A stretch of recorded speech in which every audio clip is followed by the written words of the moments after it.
A participação do eleitor no combate à desinformação é fundamental e importante para que o pleito eleitoral se desenvolva de maneira limpa, transparente e igualitária. A fiscalização por parte do eleitor contribui para que abusos nesse sentido possam ser eliminados de modo rápido e eficaz. Os eleitores têm à disposição pelo menos 3 meios para denunciar irregularidades, como as notícias falsas recebidas, as denúncias podem ser registradas no Pardal, bem como podem ser encaminhadas ao Ministério Público Eleitoral e às ouvidorias da Justiça Eleitoral. É sobre o assunto que nós passamos a conversar a partir de agora com a doutora Fernanda Pimentel. Ela é advogada e vice-coordenadora da Comissão Especial de Pleitos Eleitorais da OAB Subsecção de Caxias do Sul. A doutora Fernanda já está com a gente aqui na plataforma de imagem e áudio da nossa Bitcom TV. Eu quero cumprimentá-la. Bom dia, doutora Fernanda. Bom dia, Leandro. Bom dia a todos que estão nos assistindo e acompanhando. Uma satisfação poder falar de um tema tão importante em um momento extremamente relevante para a nossa sociedade. Com certeza, não restam dúvidas. Doutora Fernanda, falando em desinformação, se por um lado a informação constrói, a desinformação acaba destruindo, e eu colocaria um outro adjetivo aqui, bagunçando ainda mais toda a situação. Então, trabalhando a questão da informação e da desinformação no processo eleitoral junto ao eleitor, o que é fundamental nesse momento?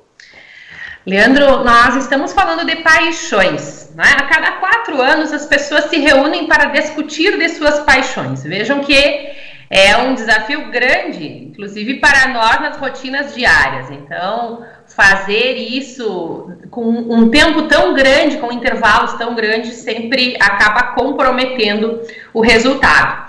Primeira coisa que nós da comissão, né, e aí não só é meu nome, mas é uma preocupação da Ordem dos Advogados, da nossa subseção de Caxias, é sensibilizar as pessoas para o que falar. Porque existe aí uma inverdade. As pessoas, inclusive as que criam a fake news, têm como objetivo auxiliar o seu candidato, aqueles que ela acredita durante o pleito. E, na realidade, ocorre o inverso.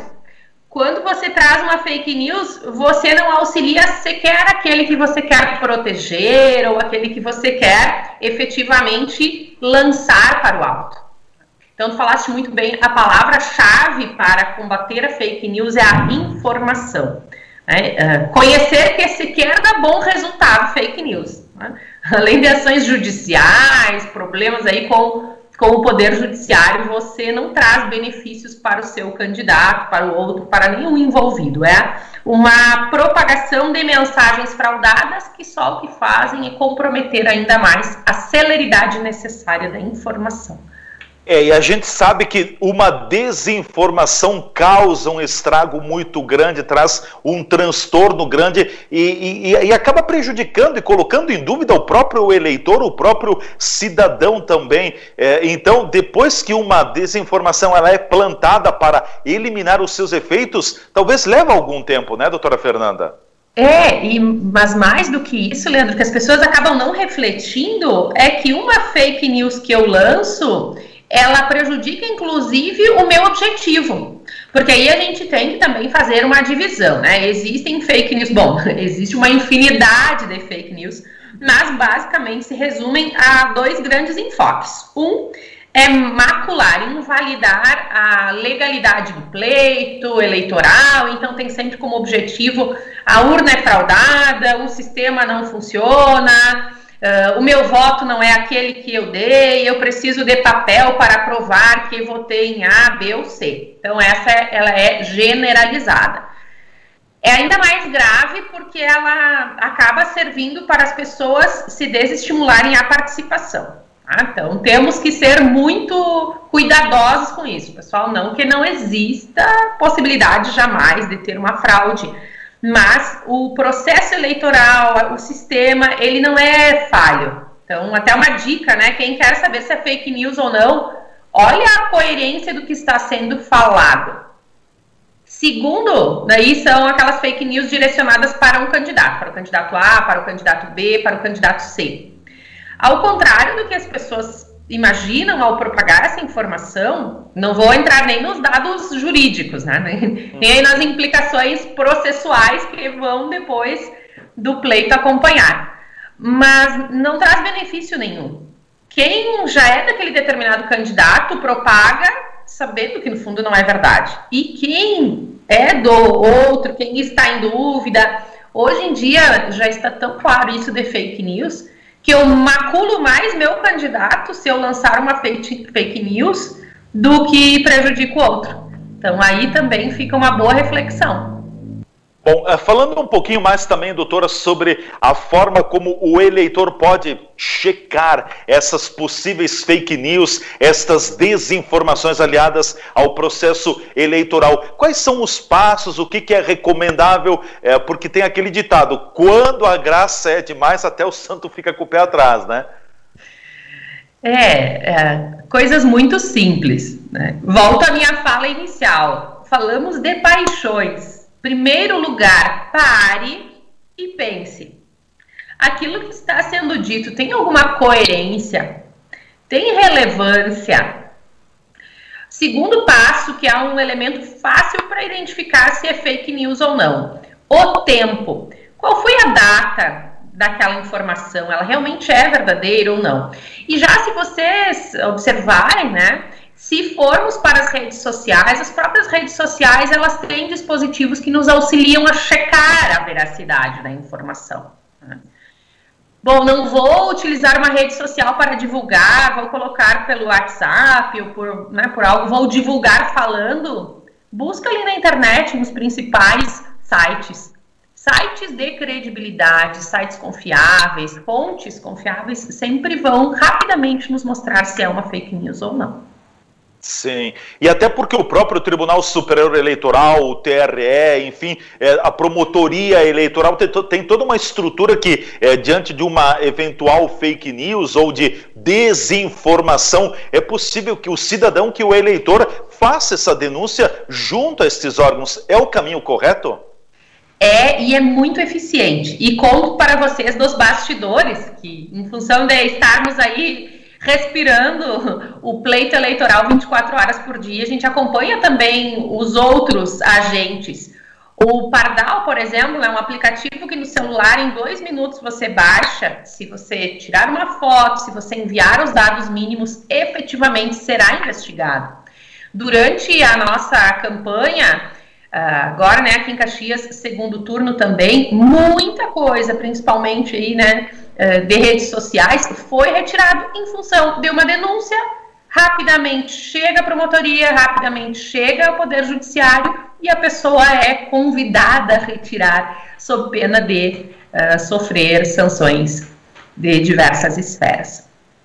Com certeza. Doutora, a senhora participou no dia de ontem também de um evento junto com o chefe do cartório eleitoral de Caxias do Sul, com o tema fake news e o discurso do ódio nas eleições. O que a gente tem visto nestas eleições em alguns locais, acredito que alguma coisa também em Caxias do Sul, aqui em Farroupilha ocorreu também, foi muita troca de acusação entre os candidatos, enfim, e até apelando daqui a pouco, usando um expediente bastante ruim, baixo, enfim, acusando os candidatos e tudo mais. Essa questão da acusação do ódio, da raiva, ele constrói num processo eleitoral ou daqui a pouco ele acaba tendo um efeito muito mais negativo do que positivo?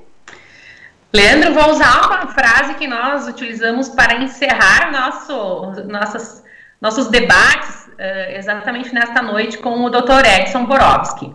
A democracia, ela é discordar, ela não é odiar.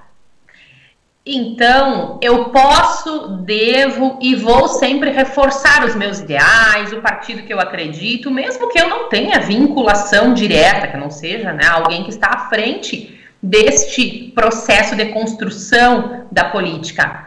Isso é lícito, isso pode, isso deve. O mesmo para os candidatos. Então, informar coisas que aconteceram pode e deve ser feito.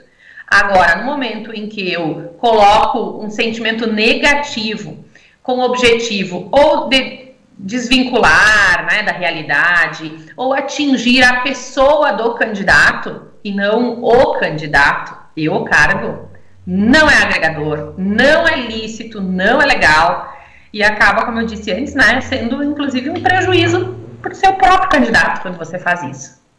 Com certeza. Eu até quero acrescentar uma palavra, doutora, com a sua permissão. Democracia é discordar e respeitar. Eu posso pensar de uma forma, a doutora pode pensar de outra forma, mas nós temos que nos respeitar mutuamente. Ter pontos de vista divergentes, me parece que a gente nos faz crescer. É bom, é salutar. Agora, quando a gente parte para a radicalização, seja para um lado ou para o outro, é bem destrutivo, né? Fica até difícil depois. Todo mundo quer que seu candidato ganhe. Nós somos, automaticamente, nós somos humanamente competitivos. Por mais que tentemos aí não ser, nós somos competitivos. Então, todo mundo quer que o candidato ganhe. Mas não serão dois que vão ganhar, é sempre um. Quando eu acabo fomentando este ódio, eu não prejudico só a eleição, que tu falaste ali, né?